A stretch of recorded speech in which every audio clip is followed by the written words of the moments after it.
Hi guys. So అందరికి first of all అయితే happy new year అన్నమాట. సో ఈ న్యూ ఇయర్ స్టార్టింగ్ తోనే మనం మంచి వైలెన్స్ కంటెంట్ మూవీ రివ్యూ అయితే పట్టుకొచ్చేసాను. ఆ మూవీ నేమ్ వచ్చేసి మార్కో అన్నమాట. సో ఓవరాల్ గా అయితే ఫస్ట్ మూవీ గురించి మాట్లాడుకోవాలి అంటే బ్లడ్ బాత్ అని చెప్తాను గైస్. అసలు మామూలుగా లేదు. ఏంటా వైలెన్స్ కంటెంట్, అసలు హీరో చేసే వైలెన్స్ ఏదైతే ఉందో వామ్మో అరాచకం అని చెప్పొచ్చు. హీరోతో పాటు విలన్ కూడా ఆ టైప్ అయితే వైలెన్స్ ఇచ్చేస్తారు. అసలు ఎక్స్పెక్ట్ చేయలేని విధంగా ఉంది. మూవీ మేకింగ్ ఏ మెంటల్ ఎక్కిపోయింది అనమాట. జనరల్ గా ఏంటంటే మనకు కొన్ని వైలెన్స్ సిచ్యువేషన్ చూసినప్పుడు సంథింగ్ బ్లడ్ చేయడం కానీ లేకపోతే అంత క్లారిటీగా విజువల్ కట్ అయితే చూపించారు కాదు. కానీ ఇందులో ఏంటంటే బిట్ టు బిట్ మామూలుగా అయితే ఉండదు అనమాట. చాలా క్లియర్ కట్ గా అయితే మేకింగ్ ఉంటది. అలా ఉంటది అసలు వైలెన్స్. మొత్తానికైతే మూవీ గురించి మాట్లాడుకోవాలి అంటే బ్లడ్ బాత్ కంటెంట్ అనమాట. నాకెందుకో కిల్ కన్నా యానిమల్ కన్నా అసలు ఇది నెక్స్ట్ లెవెల్ మూవీ అనిపించింది. వైలెన్స్ కా బాబ్ అన్నట్టయితే అనిపించింది అనమాట. మూవీ అంత లెవెల్ ఉంది. నాకైతే బాగా నచ్చేసింది గైస్ మూవీ అయితే. ఇక మూవీ ప్లాట్ విషయానికి వచ్చేస్తే మూవీ ప్లాట్ ఏంటంటే మన హీరో వాళ్ళ ఫ్యామిలీ వచ్చేసి కేరళలో కొద్దిగా ఒక గోల్డ్ బిజినెస్ చేసే ఫ్యామిలీ అనమాట. సో వాళ్ళ ఫ్యామిలీ నుంచి వాళ్ళ బ్రదర్ అయితే మిస్ అవుతారు, చనిపోవటానికి కారణం అయితే అవుతుంది. సో ఎవరు అనేది ఫైన్ చేసే సిచ్యువేషన్ వాళ్ళ బిగ్ బ్రదర్ అయితే తీసుకుంటాడు. తన వెళ్లే రూట్ ఒక లెక్క అయితే వాళ్ళ ఇంకో బ్రదర్ మార్కో హీరో అనమాట.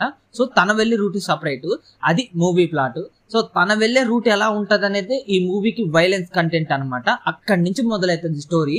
ఇక ఉంటది చూడండి బ్లడ్ బాత్ కంటెంట్ అనమాట. అసలు మామూలుగా అనిపించలేదు. సో మెయిన్ ఏంటంటే మూవీలో ఫస్ట్ హాఫ్ విషయానికి వచ్చేస్తే ఇంటర్వెల్ కంటే ముందుండే సీన్ ఏదైతే ఉందో నాకు అక్కడితోనే అయిపోతుందేమో అనుకున్న స్టోరీ. కానీ అక్కడి నుంచే మనకి సినిమా అనేది మొదలవుతుంది అనే ఒక క్లారిటీ అయితే వస్తుంది అనమాట. అసలు ఫస్ట్ హాఫ్ అయితే నార్మల్ స్టార్టింగ్ చిన్న బిట్ గా స్టార్ట్ అవుతుంది. ఇక ఆ ఇంటర్వెల్ కి ముందే సీన్ ఏంటంటేనే మెంటల్ ఎక్కిపోతుంది అనమాట. అలా ఉంటది ఓవరాల్ గా అయితే. అసలు ఆ బ్లడ్ కంటెంట్, ఆ వైలెన్స్ వేరే లెవెల్ అనిపించేసింది. ఇక సెకండ్ హాఫ్ ఏదైతే ఉందో అసలు మూవీకి ఇంకో వేరే హైప్ అని చెప్పొచ్చు. క్లైమాక్స్ సిచ్యువేషన్ కూడా అసలు మెంటల్ ఎక్కిపోద్ది. అలా ఉంటది ఓవరాల్ గా అయితే. వైలెన్స్ అయితే సూపర్ గా ఉంది మూవీలో. సో మెయిన్ ఏంటంటే ఫ్యామిలీ ఆడియన్స్ కొద్దిగా చిన్న పిల్లలు అయితే చూడకుండా ఉంటే బెటర్. వైలెన్స్ చాలా ప్యూర్ కట్ గా అయితే మేకింగ్ చేశారు. సో అంతకు మించి ఇక మూవీలో ఏ కంటెంట్ అయితే ఏం లేదు.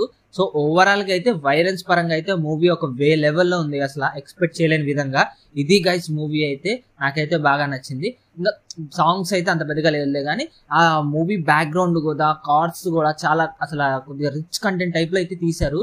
చాలా మేకింగ్ కూడా చాలా బాగా అనిపించింది.